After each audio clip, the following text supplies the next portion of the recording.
Welcome to the Not Old Better Show. As part of our Art of Living interview series, our guest today on the Not Old Better Show is Dr. Joseph Coughlin. Dr. Coughlin has written a new book entitled The Longevity Economy, Unlocking the World's Fastest Growing, Most Misunderstood Market. Dr. Coughlin has been busting myths about aging using groundbreaking research for over 2 decades. Dr. Coughlin looks into what those of us in the Not Old Better audience actually want. What a concept. And not what conventional wisdom suggests we need. In The Longevity Economy, Dr. Coughlin describes the gap between myth and reality and shows all of us, including businesses, boomers, and millennials, etc., how to bridge it. You know, I think that one of the great myths that business continues to buy into at their own peril and, shall we say, loss of market share and loss of experience for those of us over 50 is that older adults don't like new things, that we are stuck in a rut that we adopted and adapted things that we liked when we were 18 to 35, and apparently we just stay that way for the next 40, 50, 60 plus years.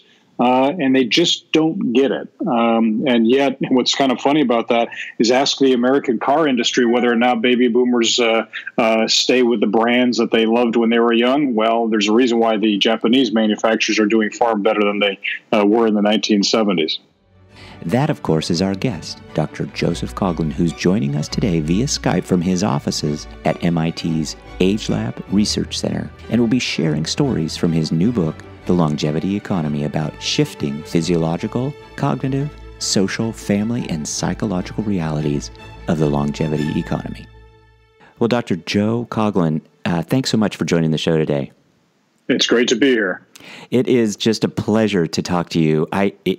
You're one of these people, Joe. You just get it, and your book, The Longevity Economy, is just fantastic. I really encourage my listeners to pay attention to this book, and all the businesses out there that are listening, you need to pay attention to The Longevity Economy.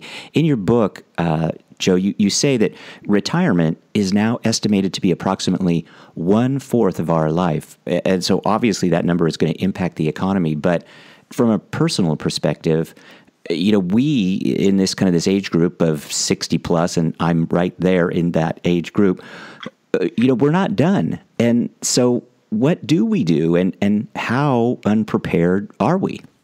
And what's amazing about this, Paul, is that retirement as an idea, as I write in the book, frankly, was made up. So it's really up to us to, shall we say, rewrite what that time period is going to be.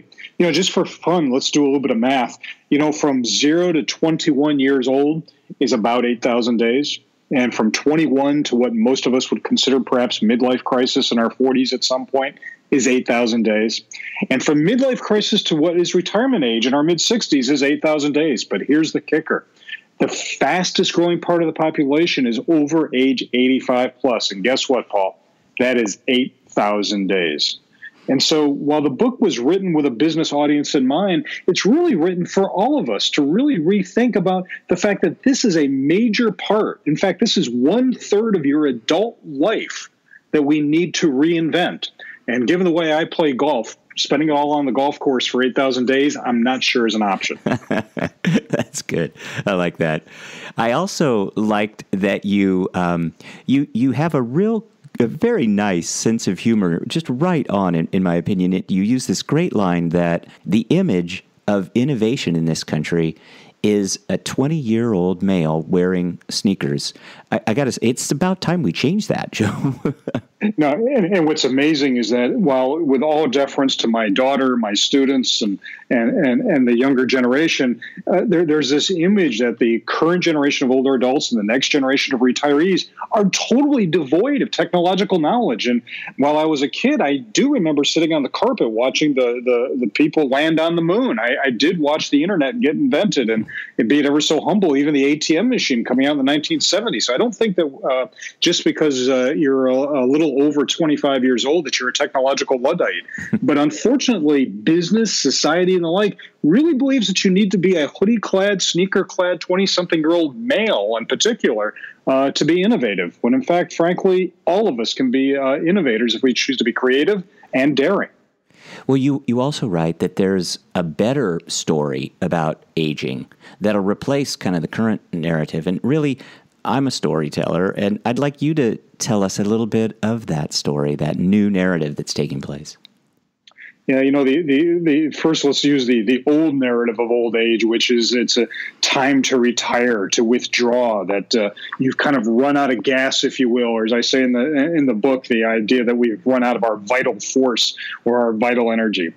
But there is a new story, Paul, and that new story is that we have the gift of time. I want you to think, and the audience to think about longer life as a dividend, as a bonus to cash in.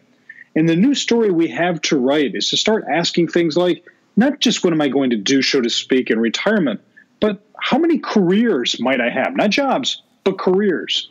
Is there a possibility of not just going back to school to take a class that your parents would have never paid for with a straight face, but maybe going back to school because you want to start an entirely new career? In some cases, particularly women over 50, to start an entirely new business. And given the fact that the divorce rate is highest amongst the 50 plus, who knows, maybe an entire new family and lifestyle overall. So the new vision of old age is to create a new lifestyle. Every other period of our lives, retailers, real estate developers, schools, advisors, and everyone else have pretty much framed what we do at what life stage. What's interesting is about 65 to 67 years old, we run out of narrative, we run out of advice, we run out of rituals, we even run out of retail that caters to us to tell us what to wear and what to do. We now have the opportunity to invent that period of life. We are with Dr. Joe Coughlin. Dr. Coughlin is the director of MIT's AgeLab. He's written a new book called The Longevity Economy. Again, I am super excited about this because it says so much to business, industry. Many in my generation are heading back into the workplace for kind of a second career. But I think all of those, advertising, business, industry, they're equally unprepared for us, right? I mean, this is a completely new awareness and it's enormous buying power, as you point out, $8 trillion. No, absolutely. And one of the things to think about, the phrase longevity economy, as I coined it here, is not simply about, longer life and people living longer. Think about the numbers. You just said 8 trillion in the United States.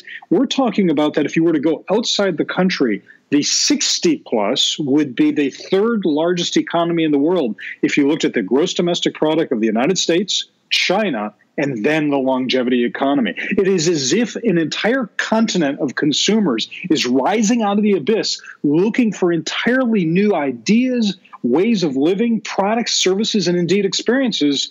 And yet, unfortunately, business is still focused only on youth market. And I'm not saying that we should ignore the youth market, but I am saying that business needs to be a little less lazy and to start understanding that they want to have consumers for life, not just for segments. Well, Joe Coughlin, tell us specifically, maybe give us a couple of examples of some of the products and some of the problems that are created by industry today when they make products specifically for the elderly. Well, we like to think that innovation and particularly technology and science is cold, objective reality, when in fact, no matter what kind of research you do, and especially here at MIT AgeLab, we're very aware of the bias that goes into research. Researchers, business innovators are framed by this story they think about when they think of old age. And unfortunately, whether it's Silicon Valley or the research benches in many universities and certainly industry, when we think of old age, we think of pill reminder systems, maybe a better walker, maybe another help I fall and I can't get up system. And all of those are absolutely necessary. They are not incorrect, but they are woefully incomplete. And so one of the things we need to start thinking about is, how can we think about a new way of living? Things that don't radiate old man or old woman walking, so that it allows me, shall we say, to personalize the size of a font on a computer or a tablet. The humble tablet or iPad, if you want to be branding about it, is probably one of the best ageless technologies that are out there because it allows me to take off my glasses, crank up the font, and I can still use a cool piece of hardware and admit to the fact that my eyesight is not what it used to be. And so the business now needs to think about being ageless. And just one quick point, Paul, I don't want anyone to think that this book is about creating products and services and experiences just for the old, so to speak, or older consumer. Because one of the things that we have learned throughout the years is that if you build, for instance, an old man's car, not only will a young man or a younger woman not buy it, but an old man will run with his hair on fire away from it. We do not like products that say that we are old, decrepit, and failing. Instead, we want things that appeal to our wants, our desires, and frankly, as I like to say in the book, around transcendent design that excite and delight. Well, your insights and your perception into this community, this longevity economy, are just so right on. And you talk a little bit about this misperception, a myth that we age, we lose sight of goals, ambition, and even dreams. That's really a myth, and that's another area where today's businesses aren't really fully grasping that. What insight and advice are you giving to business leaders in order to kind of monetize this new reality and help them understand it better? Yeah, I think one of the things that businesses need to think about is that there's the basic points, which is things that make products, shall we say, usable and accessible given arthritis and diminished vision and things like that. That's the basic. That's the price of entry to any product or experience that we're selling. But really what business has to appreciate is that the older consumer, which I will define as 50 and older, has seen many things, bought many products, had many experiences. So it's not that they don't like technology or that they don't like the same product that is being bought by gross numbers by 20s and 30-year-olds. It's just that, frankly, we're harder to impress. We've seen it before. So they have to raise the bar in terms of quality of experience, quality of service, and quality of the product to make it worth my time, my hassle, and indeed, my money. That's just a great answer. Well, Dr. Joe Coughlin, thanks again for joining us. I just have one final question. As a member of the baby boom generation myself, what is our legacy? It's no longer youth. What would you say? We're 55 and above now. So what are we going to be remembered for? What's our legacy? Well, as a baby boomer on the cusp as generations change, you and I should be credited with a few things. One, we are the generation that our parents warned us about, as Jimmy Buffett might say. But we taught business to be youth. Our legacy, however, if we act today, would be not just to teach business, but to teach our children and our nephews and nieces and the like that living longer, better is something to aspire to in older age. That retirement does not mean going away. It means continuing to be productive, engaged, and meaningful for a lifetime, not just for part of it. Dr. Joseph F. Coughlin, author of the new book, The Longevity Economy, about the fastest growing and most misunderstood market. That's us. That is us here at the Not Old Better Show. Well, Dr. Coughlin, I know you are very busy. Thanks so much for spending some time with us, and we will look forward to more from you very soon. Thank you so much, Paul. It was great to be here. Yeah, I really appreciate it. Thanks, Dr. Coughlin. All right, take care. Cheers. My thanks today to our guest, Dr. Joseph Coughlin, author of the new book, The Longevity Economy, Unlocking the World's Fastest Growing, Most Misunderstood Market. More information about Dr. Coughlin and his excellent new book is available at our website. As usual, we'll post links to everything, and also as usual, my thanks to you, the listeners, for joining me today. Your time is valuable, and I'm grateful you're spending some of it with me. I'm always interested in feedback, and you can leave it at iTunes, Google Play, or send me email at info@notold-better.com. Stay tuned for our next show, another great one, as we talk about better. The Not Old Better Show. Thanks to all.